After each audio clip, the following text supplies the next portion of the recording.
যেখানে তোমার মূল্য নেই সেখানে পড়ে থেকে নিজেকে ছোট করো না। কেউ যদি তোমার উপস্থিতি উপলব্ধি না করে, তোমার অনুভূতিকে তুচ্ছ করে, তবে সেখান থেকে সরে আসাই ভালো। যে মানুষ তোমাকে হারানোর ভয় পায় না, সে কখনোই তোমার সত্যিকার মূল্য বুঝবে না। আর যদি না বোঝো, তাহলে জেনে রেখো তুমি নিজেই নিজেকে তার কাছে সস্তা করে তুলেছ। নিজের আত্মসম্মানকে বিসর্জন দিয়ে ভালো থাকা যায় না।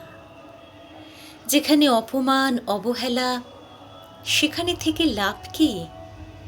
তাই কষ্ট হলেও বেরিয়ে এসো। নিজেকে খুঁজে নাও এমন জায়গায় যেখানে তোমার অস্তিত্বকে কেউ গুরুত্ব দেবে, তোমার অনুভূতিকে সম্মান করবে। দিন শেষে আত্মসম্মানের চেয়ে মূল্যবান কিচ্ছু নেই।